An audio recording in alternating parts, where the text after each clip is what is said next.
ప్రభు మనకిచ్చిన సమయాన్ని బట్టి చేరువచ్చిన మీ అందరికీ ప్రభు అయిన యేసుక్రీస్తు నామములో అందరికీ హృదయపూర్వక వందనాలు చెల్లిస్తున్నాను.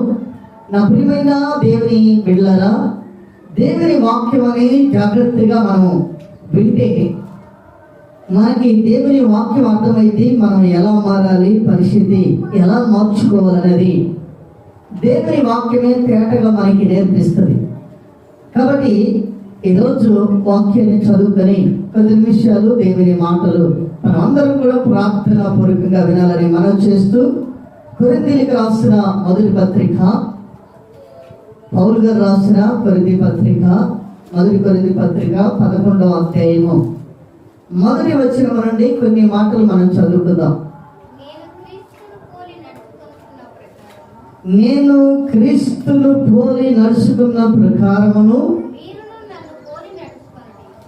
మీరును నన్ను పోలి నడుచుకుని మీరు అన్ని విషయములో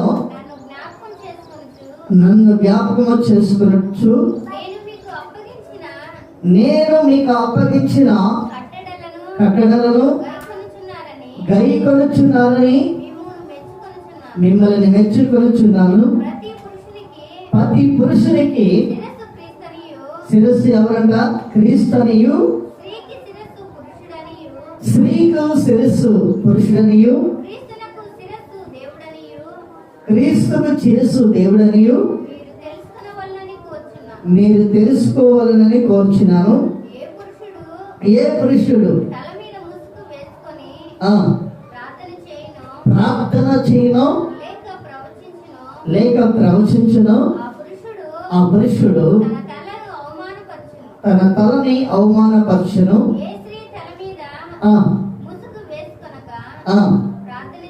ప్రార్థన చేయను ప్రవచించును,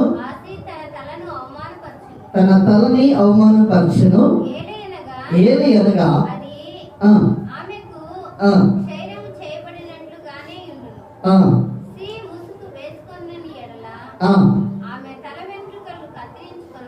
కత్తిరించుకోవాలను,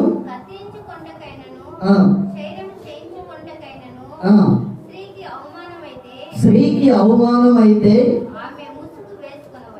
ఆమె ముసుగు వేసుకోవాలను.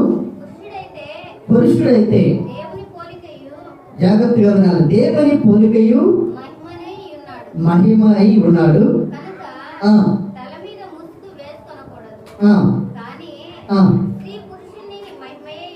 స్త్రీ పురుషునికి మహిమ అయి ఉన్నది. ఏదైనా స్త్రీ పురుషుని నుండి కలిగినే కానీ కలగలేదు.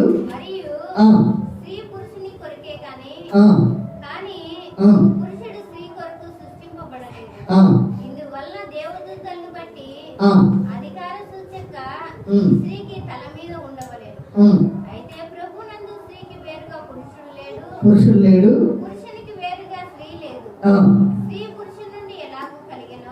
స్త్రీ పురుషుని నుండి ఎలాగ కలిగెనో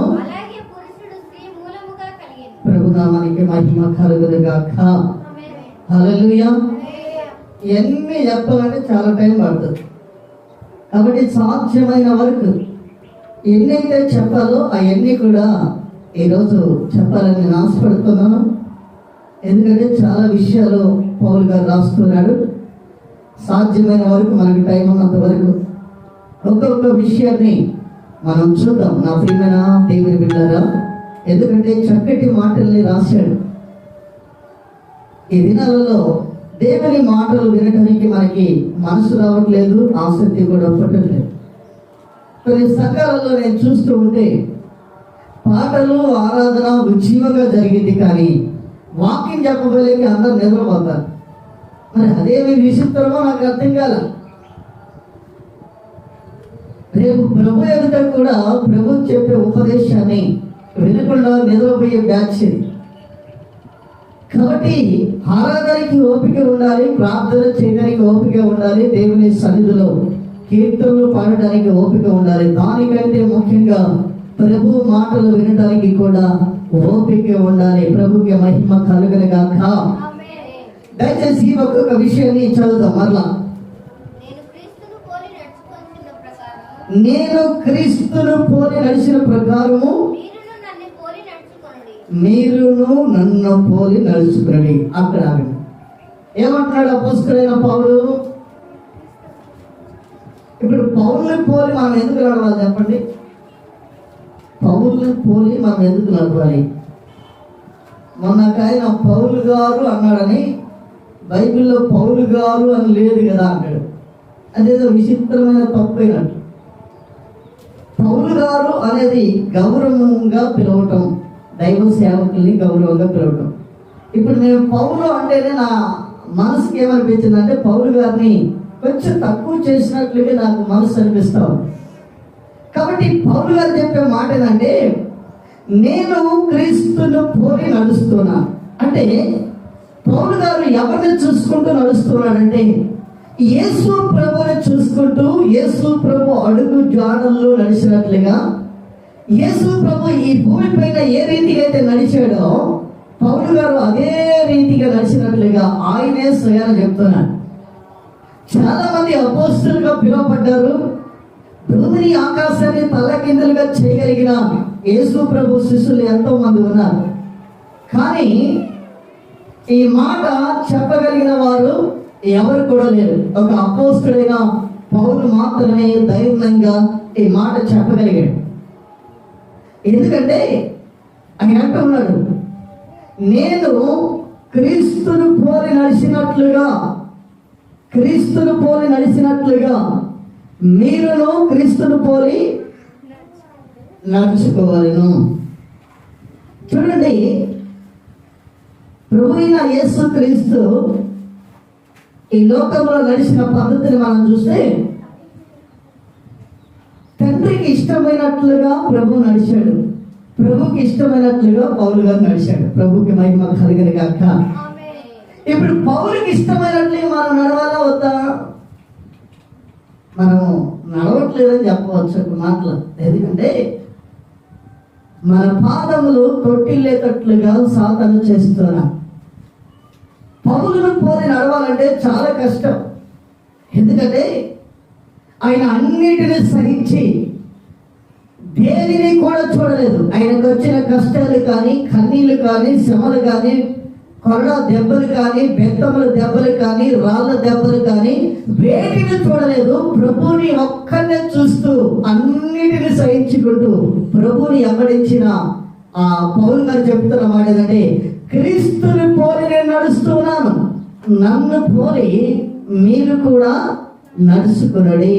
మొట్టమొదటి మాట ఏంటంటే, ఇప్పుడు పౌలు గారిని బట్టి నడవాలా, దేవుని బట్టి నడవాలనే డౌట్ కూడా వస్తుంది. ఎందుకంటే సాతాను కొన్ని డౌట్లు పెడుతున్నాడు. మళ్ళా పాస్టర్ గారు పౌలు గారిని బట్టి నడవమంటున్నాడు కదా, మరి యేసయ్యని బట్టి నడవద్దా అంటే,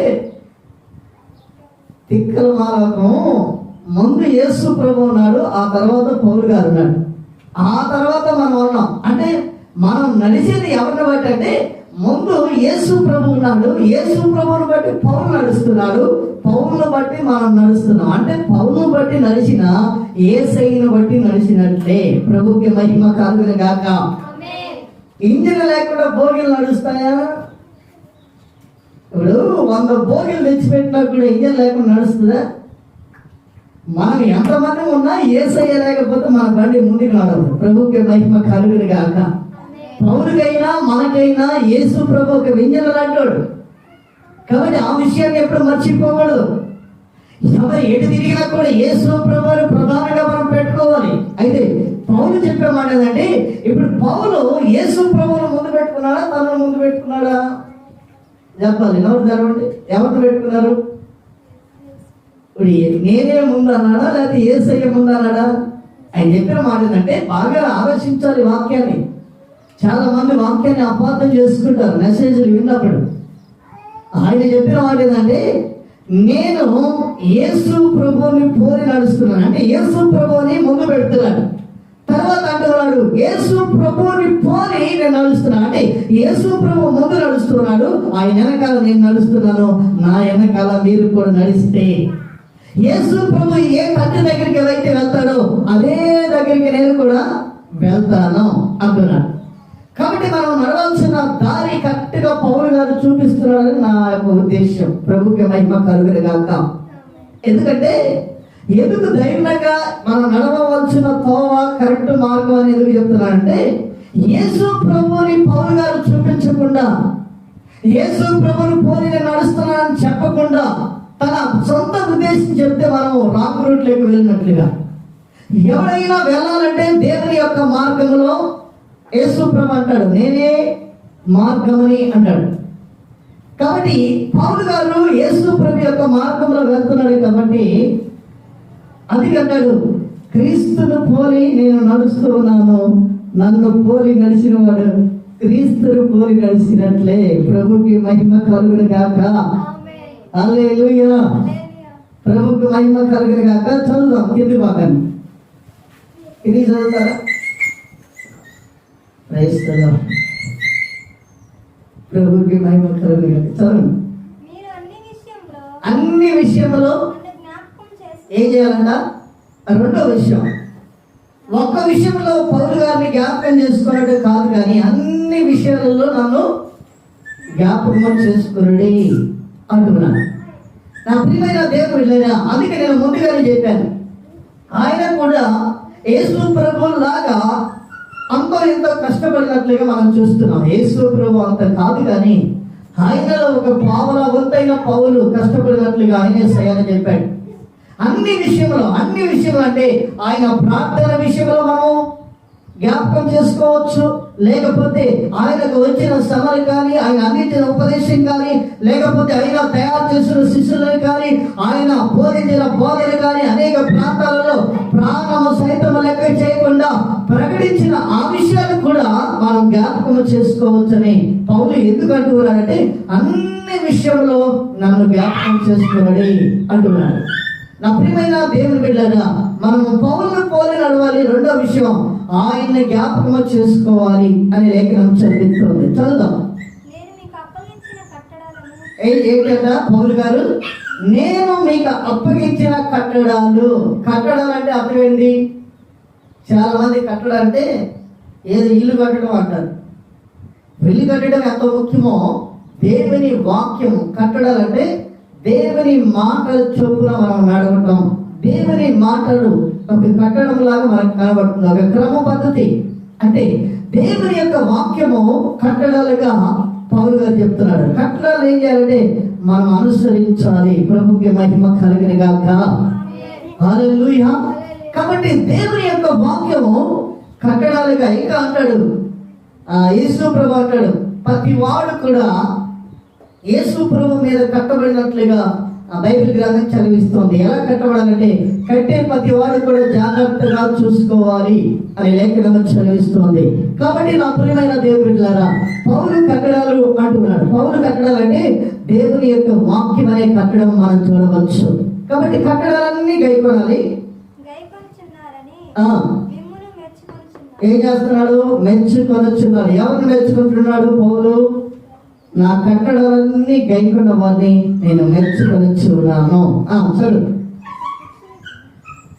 గట్టిగా చదువు. ప్రతి పురుషుడు అంటే హల్లెలూయా. ప్రతి పురుషునికి శిరస్సు ఎవరంట? యేసు ప్రభు. ప్రతి పురుషునికి శిరస్సునియు, స్త్రీకి ఎవరు శిరస్సు? క్రీస్తుకి శిరస్సు ఎవరు? అక్కడ మీరు తెలుసుకోవాలి. ఏంటి తెలుసుకోవాలి చెప్పండి? ఏం తెలుసుకోవాలి? తింటాం, పండుకోవడం, ప్రార్థన లేదు, వాక్యం చదివేది, అయ్యి మనం తెలుసుకున్నాం. ఏమన్నాడంటే ప్రతి పురుషునికి క్రీస్తు శిరస్సు. ప్రతి స్త్రీకి కూడా పురుషుడు శిరస్సు అని బైబిల్ స్పష్టంగా చెప్తోంది. క్రీస్తుకి ఎవరు శిరస్సు అంటే పరలోకములో ఉన్న తండ్రి, లేకపోతే దేవుడు. ఎవరు దేవుడు అంటే పరలోకములో ఉండే ఆయన. చూడండి, ఇప్పుడు శిరస్సు స్త్రీకి ఎవరు? ఇప్పుడు శిరస్సు చెప్పినట్టు వినాలా, శరీరం చెప్పినట్టు శిరస్సు వినాలా? ఒక పాయింట్ వినాలి కదా. వెరీ గుడ్, మంచి సలహా ఇచ్చావు. ఇప్పుడు శిరస్సు చెప్పినట్లుగా శరీరం వినాలి, అదే పౌలు చెప్తాడు. అయితే స్త్రీకి శిరస్సు పురుషుడు కనుక పురుషుడు చెప్పినట్లుగా స్త్రీ వినాలి. అయితే ఇంకొక విషయాన్ని మర్చిపోయాం, మనకి శిరస్సు ఎవరంటే క్రీస్తు. స్త్రీ మనం చెప్పినట్టు వినాలనుకున్నాగా. అందుకే నేను ఎప్పుడు చెప్తాను, పురుషుల కొలతే. మనం ఏ రీతిగా అయితే స్త్రీ మనం చెప్పినట్లుగా మనం శిరస్సు అయి ఉన్నాం కాబట్టి స్త్రీలకి మనం చెప్పినట్లుగా వినాలనుకుంటాము, క్రీస్తు కూడా అదే అనుకుంటాడు. ప్రభుకి మహిమ కలుగును గాక. మనకి శిరస్సు ఎవరు? ప్రభు. అసలు శిరస్సు లేకపోతే శరీరం ఎక్కడి నుంచి వస్తుంది? ఒక పని చేయండి, ఎవరినైనా తల నరికేసామనుకో, శరీరం ఎందుకన్నా పనికి వస్తుందా? దాంట్లో జీవం ఉంటుందా? క్రీస్తు లేకుండా ఎలాంటి ఆరాధన చేసినా అది మృతతుల్యమైనది, లేకపోతే చచ్చిన దానితో సమానం. ప్రభుకి మహిమ కలుగును గాక. హల్లెలూయా. కాబట్టి బైబిల్లో రాయబడింది, శిరస్సులో నుండి ఏ ఆలోచన అయితే వస్తుందో సర్వ శరీరము ఆ మాట వినాలి. సర్వ శరీరం. దేవుని చిత్తం అయితే ఈ కాళ్ళు చేతుల గురించి కూడా చెప్తాం. దేవుని చిత్తం అయితే మళ్ళవారు. కాబట్టి నా ప్రియమైన దేవుని బిడ్డలారా, యేసు ప్రభుకి ఎవరు శిరస్సు అంటే తండ్రి, దేవుడు. ఇప్పుడు మీరు బాగా పాయింట్ అర్థం చేసుకోగలిగితే మీ మనోనేత్రము దేవుడు వెలిగించును గాక. ఇప్పుడు యేసు ప్రభుకి ఎవరు శిరస్సు? దేవుడు. దేవుడు అంటే పరలోకపు తండ్రి. అందుకే యేసు ప్రభు చెప్పిన మాట ఏంటంటే, నేను నా తండ్రి చిత్తమును చేయడానికి వచ్చానన్నాడు. అంటే అర్థం ఏంటంటే, నాకు ఎవరైతే శిరస్సై ఉన్న తండ్రి ఆయన ఆలోచన ఇస్తేనో ఆ ఆలోచన చొప్పున నేను నడుస్తున్నాను. ప్రభుకే మహిమ కలుగును గాక. హల్లెలూయా. ఇప్పుడు మనం కూడా కోరుకోవాల్సిందంటే పురుషులుగా, ఇదిగో అయ్యా నీవు నాకు శిరస్సు, తండ్రి నీకు శిరస్సు అయితే నీవు నాకు శిరస్సు కాబట్టి కనుక నీవు చెప్పినట్లుగా నేను చేస్తాను. అదే మాట పౌలు మొట్టమొదటిగా అన్నాడు, నేను క్రీస్తును పోలి నడుస్తూ ఉన్నాను. అర్థమైందంటే క్రీస్తు నాకు శిరస్సు. అర్థమైందా? క్రీస్తు నాకు శిరస్సు అనే మాట చెప్పలేక క్రీస్తును పోలి నేను నడుస్తున్నానని కింది భాగంలో చెప్తున్నాడు. ఎవరికి శిరస్సు ఉన్నారనే విషయాన్ని స్పష్టంగా చెప్తున్నాడు. కాబట్టి పౌలు చెప్పే మాట ఏదంటే, నేను క్రీస్తును పోలి నడుస్తున్నాను అంటే క్రీస్తు నాకు శిరస్సై ఉన్నాడు. క్రీస్తు ఆలోచన చెప్పు నడుస్తున్నాను, క్రీస్తును పోలి నడుస్తున్నాను, ఆయన పద్ధతుల్లో నడుస్తున్నాను, ఆయన కట్టడలో నడుస్తున్నాను. కాబట్టి నాకు శిరస్సు ఎవరంటే క్రీస్తు. క్రీస్తుకు శిరస్సు ఎవరంటే పరలోకంలో ఉన్న తండ్రి. ఈ మాట పరిశుద్ధాత్మ దేవుడు స్పష్టంగా ఒప్పుకుంటున్నాడు. ఇప్పుడు క్రీస్తు మనకి శిరస్సు అయితే మనం ఎవరికి శిరస్సు? మనం ఎవరికి శిరస్సు? భార్యలకి శిరస్సు. ఇప్పుడు భార్య ఏం చేయాలి? భర్తలు చెప్పినట్లుగా వినాలి. అంతేగా? బైబిల్ ప్రకారంగా కాదు, భర్తలు చెప్పినట్టుగా భార్యలు ఏం చేయాలి? వినాలి. ఎందుకంటే శిరస్సు కాబట్టి. అదే మాట పౌలు కింది భాగంలో కూడా చెప్పాడు. ఎందుకంటే పురుషుడు స్త్రీ కొరకు చేయబడలేదు, పురుషుని కొరకు స్త్రీని చేశారు, పురుషుని యొక్క మహిమై ఉన్నది అని అంటున్నాడు. నా ప్రియమైన దేవుని బిడ్డలారా, ఇప్పుడు స్త్రీకి శిరస్సు ఎవరంటే పురుషుడు. ఇప్పుడు శిరస్సు చెప్పినట్టు వినాలా, కాలు చెప్పినట్టు శిరస్సు వినాలా? ఎవరు చెప్పినట్టు ఎవరు వినాలి? శిరస్సు చెప్పినట్లే సర్వ శరీరం వినాలి.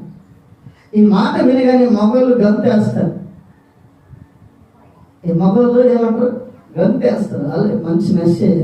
అయితే విషయం ఏంటంటే బైబిల్లో ఒక్క మాట తీసుకోకూడదు. మీరు ఏమై ఉన్నారంటే ఏక శరీరమై ఉన్నారు ప్రభునందు. అంటే భక్తి కలిగిన వాడు ఏక శరీరం. వీటి గురించి చెప్పాలంటే చాలా విషయాలు ఉన్నాయి, నేను చెప్తాను రాబోయే కాలంలో.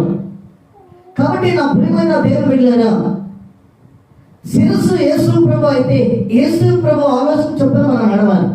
పౌలు నడిచాడు కనుక ధైర్యంగా చెప్తున్నాడు, నేను క్రీస్తుని పోలి నడుస్తూ ఉన్నాను, నన్ను పోలి మీరు కూడా నడవండి అంటున్నాడు.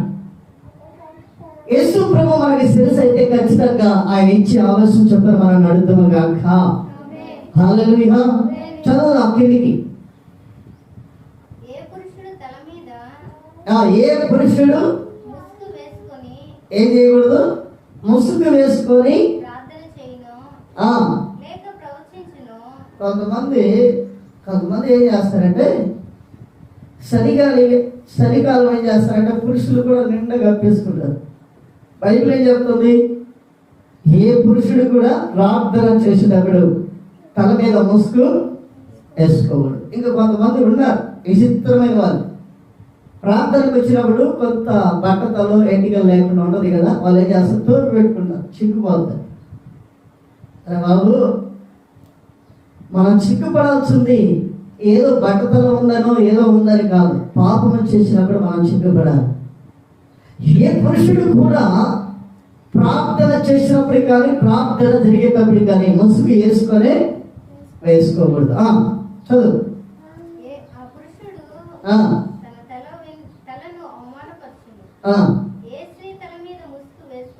స్త్రీలు ఏం చేయాలి? ముసుగు వేసుకున్నదో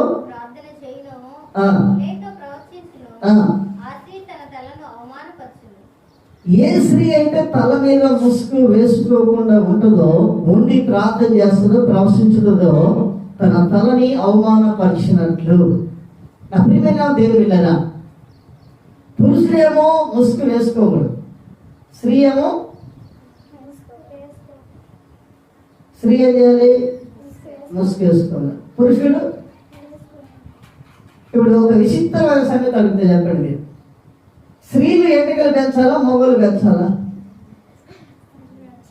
బైబిల్లోనే ఉంది అన్నమాట, నేను చెప్పడం కాదు, బైబిల్లో రాయబడింది. ఎవరు పెంచాలి చెప్పండి? స్త్రీ ఎంటికలు కత్తిరించుకోకూడదు అని బైబిల్లో ఉంది. స్త్రీ సవరం చేయించుకోకూడదు. సవరం అంటే భాషలో అర్థం ఏంటి చెప్పండి? తెలుగు భాషలో సవరం అంటే మంగళ గిండు వేయడం, అంతేగా? అంటే కటింగు సవరం. నాకు మొన్న ఒక ఆయన అంటున్నాడు, కత్తిరించుకోమన్నాడు కానీ గుండు చేపించుకోమలేదుగా అన్నాడు. సవరం అంటే దాని అర్థం అదే. ఎంటికలు కత్తిరించుకోకూడదు అన్నాడు, మళ్ళా ఏమన్నాడు? సవరం చేయొచ్చు. ఇప్పుడు ఎవరు పెంచాలి చెప్పండి? స్త్రీలా పురుషులా? కరెక్ట్గా చెప్పండి, అందరూ చెప్పండి. ఎవరు పెంచాలి? మగవాడు పెంచడం వల్ల ఏమైంది? దేవుని అవమానపరిచినట్టు అంట. అర్థమైందా? పిచ్చి పిచ్చి పనులు చేయకుండా ప్రభు నన్ను యథార్థంగా బతుక నేర్చుకోవాలి. నాకు కూడా ఇంతకు ముందు బాగా అలవాటు ఎటుకలు గడ్డ పెంచడం. పెంచి నా ఎటుకలు ఇట్లా రెండు తిరిగాయి. మీకు తెలియదు సరైన సాక్ష్యం. గుండా కంటే అతిగా బతికిన వాడిని, తాగుబోతులలో నెంబర్ 1 క్యాండిడేట్. నేను ఒక మాస్టర్ గారికి చెప్తాను, అవునా నువ్వు తాగుబోతు అంటారు బాబు, కావాలంటే సాక్ష్యం పలికిస్తాను. ఫోన్ చేస్తే వాళ్ళు అంటారు, అయ్యా ఆయన మంచి తాగుబోతున్నాయినా అంటారు ఫోన్లో. అంటే రౌడీజం చాలా మంది మన సేవలో కూడా బెదిరించాలని చూస్తాను. నేను చెప్తాను, బెదిరిస్తే బెదిరిపోవడానికి నేనేమన్నా చిన్న పిల్లవాడిగా తెలుసురా. బెదిరిస్తే అసలు భయపడను నేను ఎంతకైనా రెడీ అంట. ఎందుకంటే దాంట్లో 2 వచ్చిన వాడిని కాబట్టి.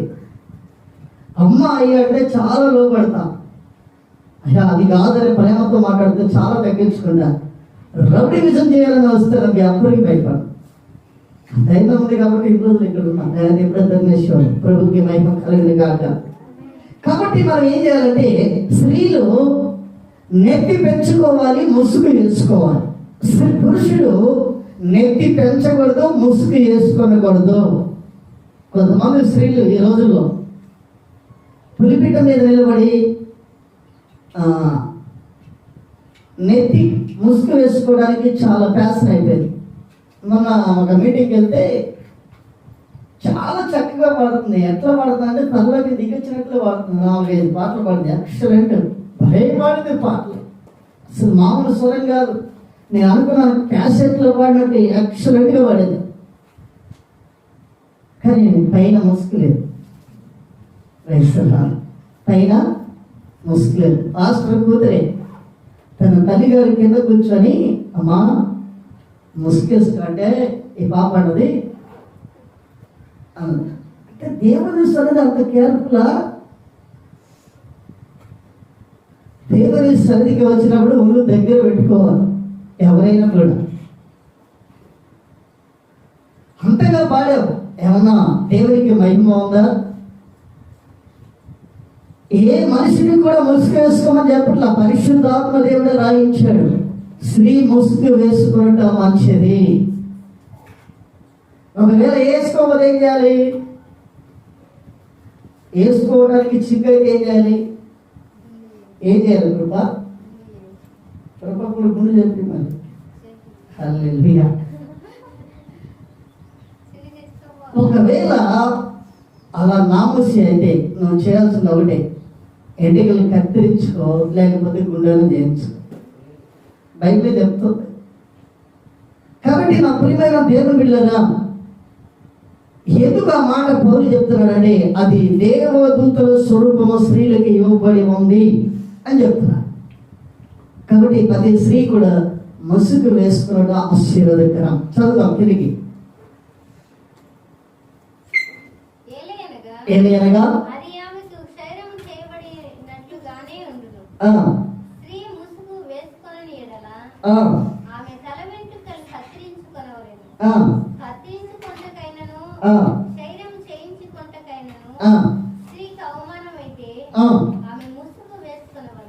ఏం చేయాలంట? గుండె చేసుకున్నట్ట అవమానమా కాదా? చాలా మంది గుండె చేసుకుంటారు, వాళ్ళతో మనకు అవసరం. కానీ సరైన క్రమ పద్ధతి ఏంటంటే, ఇంతకుముందు కాలంలో కొంతమంది స్త్రీలు తప్పిదం చేస్తే కొన్ని పల్లెటూళ్ళలో గుండు చేసి నామాలు పెట్టి పంపించాం. భర్తతో కాకుండా వెతికి పురుషులతో తప్పు చేసిన స్త్రీని ఏం చేస్తారంటే నామాలు పెట్టి కొంత అవమానపరిచి పంపిస్తారు. అందుకే పౌలు కూడా అన్నాడు, మీరు ఒకవేళ గుండె చేయట కటింగ్ చేయటం నాకు బాధాకరం అనుకుంటే నువ్వేం చేయాలంటే వెంటనే దేవుని సన్నిధిలో ముసుగు వేసుకోవాలి అని పౌలు చెప్తున్నాడు. చదువు. ఈ మాట జాగ్రత్తగా ఉండాలి. పురుషుడైతే దేవుని పోలికను చొప్పున దేవునికి మహిమ తెచ్చేవాడిగా ఉండాలి.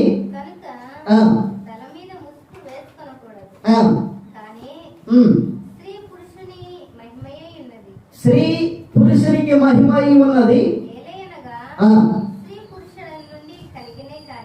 స్త్రీ అక్కడ ఏమన్నాడు పౌలు? ఎక్కడి నుంచి కలిగిందంట స్త్రీ? చెప్పండి. ఇప్పుడు పురుషుడండి. ఎవరిలో నుండి? ఆదాములో నుండి అమ్మని చేశాడు. పౌలు కూడా అదే చెప్తాను. ఇప్పుడు ఏం చేయాలి? అవ్వ ఆదాములో నుండి వచ్చింది కనుక ఏం చేయాలి? శిరస్సు చెప్పినట్టుగా స్త్రీ వినా. ఎందుకు అవ్వని చేశారంటే, కదయ్యా ఈ డౌట్ నేను చెప్తా. అంటే స్త్రీ మన మాట వినుట అనేది స్వార్థం అంటాను. ఎందుకు అంటున్నానంటే అది కూడా చెప్తాను. ఎందుకంటే యూట్యూబ్లోకి వెళ్తుంది.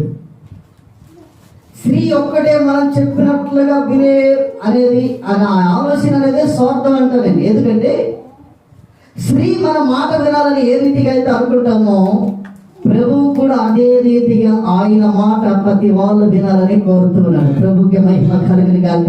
అంటే క్రమం ఏంటంటే, మనము యేసయ్య మాట వినగలిగితే మన మాట ఆటోమేటిక్గా స్త్రీలు వింటారు. ప్రభుకి మహిమ కలుగును గాక. అది పద్ధతి. ఎందుకంటే ఆ క్రమాన్ని రాశాడు పౌలు, నేను చెప్పడం కాదు. యేసు ప్రభువు తండ్రి మాట విని తండ్రి మాటకి లోబడుతున్నాడు. యేసయ్య మాటకి మనం లోబడగలిగితే, యేసయ్య శిరస్సుగా మనం చేయగలిగితే, స్త్రీ కూడా మనం చెప్పే అవసరం లేదు. ఆటోమేటిక్గా వాక్యం విన్న స్త్రీ ఆటోమేటిక్గా లోబడటం నేర్చుకుంటారు. కాబట్టి ప్రతి పురుషుడు నుండి అవ్వని తీసినట్లుగా బైబిల్ చదివిస్తుంది. ఇంకో మాట చెప్పనా, ఇప్పుడు ఈ మాట వినగానే ఓ మనలో నుండి అవ్వను తీశారు కదా అనుకుంటారు. ఆ కింద రాయబడిన మాట ఏదంటే, ఆదాములో నుండి అవ్వను తీసినట్లుగా అవ్వలో నుండి కూడా ఆదాము వచ్చాడు. ఆ విషయాన్ని మర్చిపోకూడదు. ప్రైజ్ ది లార్డ్, హల్లెలూయా. మొదటి ఆదాములో నుండి అవ్వ తీశారు, కడపటి ఆదాము అవ్వలో నుండి వచ్చాడు. మరియమ్మ గర్భములో నుండి ప్రభు అయిన యేసుక్రీస్తు వచ్చాడు. కాబట్టి ప్రభునందు స్త్రీ పురుషుడు అని లేదు. ఈ పాయింట్ ముఖ్యం మనకి. ఎందుకంటే దేవుడు మొట్టమొదటిగానే చెప్పాడు, మీరు ఏక శరీరమై ఉండాలి. ఇప్పుడు ఏక శరీరమై మనం బతుకుతున్నాం అనుకో ప్రభునందు, నీవు స్త్రీ అని పురుషుడని లేదు, ఏ భేదం లేదు. ఒకవేళ ఇక్కడ ఉన్న స్త్రీ పురుషుడని, పరలోకమందు స్త్రీ పురుషుడని లేదు. Praise the Lord. కొంతమంది ఎలా ఉంటారంటే, ఇక్కడ నేను శిరసై ఉన్నాను కదా, పరలోకమందు కూడా నేనే శిరసై ఉండాలనుకుంటా. అవన్నీ పంపు చేస్తారు. Praise the Lord. అక్కడ స్త్రీ పురుషుడని లేదే లేదు, అందరూ ఏక శరీరం. ఎందుకు ఈ పాయింట్ చెప్తున్నా అంటే, ఒక వ్యక్తి వచ్చి అన్నాడు, ప్రభువా, ఒక స్త్రీ 4 5 భర్త అయి ఉన్నాడు. కరెక్ట్ అంచనా ఆ సంఖ్య తెలియదు, కానీ భర్త ఉన్నారు. ఇప్పుడు ఒకరి బట్టి ఒకరు భర్తలు చనిపోయారు. ఒక దినాన ఈ స్త్రీ కూడా చనిపోద్ది. అయితే పునరుద్ధానమందు ఈమె ఎవరికి భార్య అయి ఉంటది. ఎలాంటి పిచ్చాలోచనలండి అంటే పరలోకమందు కూడా భార్యగా ఉంచుకోవాలని. అప్పుడు ప్రభు అన్నాడు, స్త్రీకి పురుషునికి భార్య భర్తలని ఇక్కడ వరకే తప్ప పరలోకమందు ఎవరికి భార్యగా ఉండనే ఉండదు. ప్రభుకి మహిమ కలుగును గాక, హల్లెలూయా. కాబట్టి నా ప్రియమైన దేవుని బిడ్డలారా, స్త్రీలు ఎంటికలు కత్తిరించుకోకూడదు, పురుషుడు ఎంటికలు పెంచకూడదు. అంతేనా? చదువు కింది బాగా.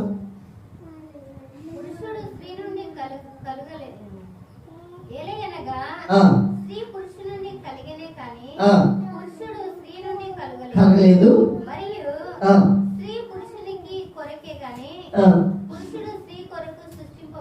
సృష్టింపబడలేదు. దేవదూతలను బట్టి ఉండవలను. అయితే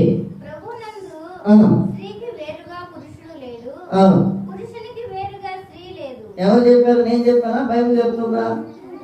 పురుషునికి వేరుగా స్త్రీ లేదు, స్త్రీకి వేరుగా పురుషుడు లేదు.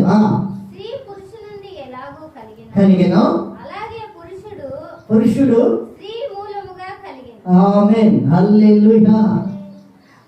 ఆదాములో నుండి అవ్వని ఏ రీతిగా అయితే తీశారో, అవ్వలో నుండి కూడా పురుషుడు అదే రీతిగా కలిగి ఉన్నాడని పౌలు చెప్తాడు.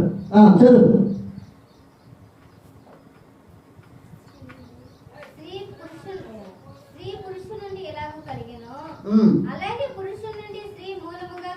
కలిగను ఆమేన్, హల్లెలూయా. ఇప్పుడు ఏమన్నాడు? స్త్రీ పురుషుడైనా పురుషుడు స్త్రీ అయినా అన్ని దేవుని వలనే కలిగి ఉన్నాయి. దేవుని నామానికి మహిమ కలుగును గాక, హల్లెలూయా. చదవండి గట్టిగా, హల్లెలూయా. చదువుతావా ఇంకా కిందికి?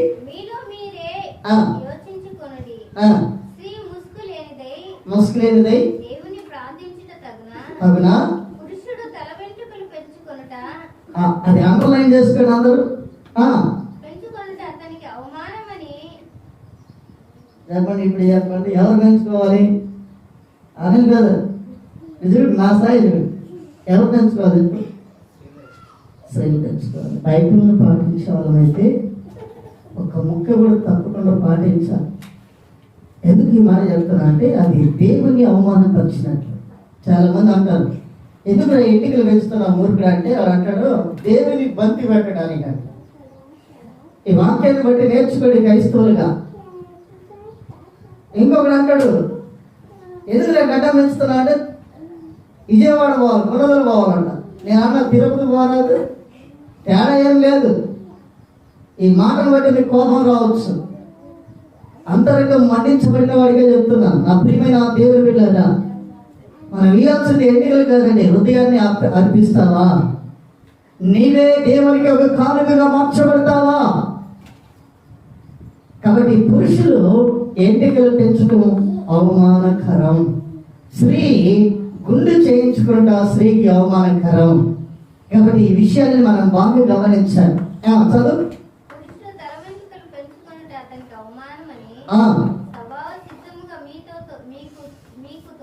తోసును, మీకే తెలుసును. మళ్ళీ నేను చెప్పేది ఎందుకు అన్నట్టుగా ఉంది.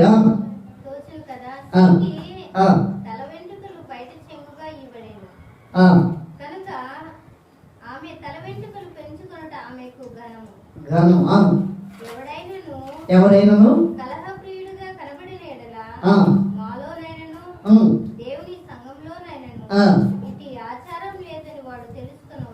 హల్లెలూయా, ప్రైజ్ ది లార్డ్.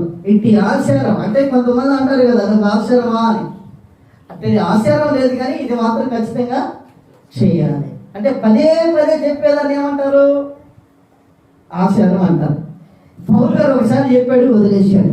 నా ప్రియమైన దేవుని పిల్లలారా, ఈ మాటలు వింటున్న ప్రతి వారికి కూడా మనము ఏదో ఒక ఆచారానికి అలవాట్లకి అలవాటు పడ్డారు, కానీ దేవుని వాక్యాన్ని పాటించట్లేదు.